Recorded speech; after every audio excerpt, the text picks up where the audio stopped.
আসসালামু আলাইকুম ভিউয়ার্স। মুরগির করাইজা সমস্যা হওয়ার যে প্রধানত যে কারণগুলো সেগুলো বলবো। এই যে মুরগির চোখটা ফুলে আছে, এরকম কিন্তু আপনাদের অনেকের মুরগির সমস্যাগুলো দেখা দেয়। আর এই সমস্যাগুলো দেখা দেওয়ার প্রধান কারণ হচ্ছে মুরগির ঠান্ডা সর্দি লেগে থাকলে। মুরগির যখন ঠান্ডা সর্দি লেগে থাকে তখন মুরগির এই করাইজা সমস্যাগুলো দেখা দেয়। প্রথম দিকে কীরকম সমস্যাটা দেখা দেয় সেটা এক্সপ্লেইন করি।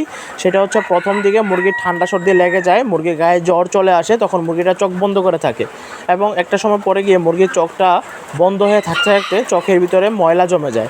অর্থাৎ মুরগির চোখ যখন বন্ধ থাকে তখন মুরগির চোখের ভিতরে যেই আঠালো যে লিকুইডটা থাকে সেটা জমে আস্তে আস্তে সাদা ময়লা আকৃতি ধারণ করে এবং চোখটা আস্তে আস্তে ফুলতে থাকে এবং সেটা আস্তে আস্তে ইনফেকশন হয়ে একটা সময় পরে কিন্তু চোখটা নষ্ট হয়ে যায়, চোখটা বাদ হয়ে যায়। প্রিয় ভিউয়ার্স, এটার সুন্দর সলিউশন হচ্ছে মুরগির এই ধরনের সমস্যা যেন না আসে সেই জন্য মুরগির সবসময় চোখটা খেয়াল রাখবেন।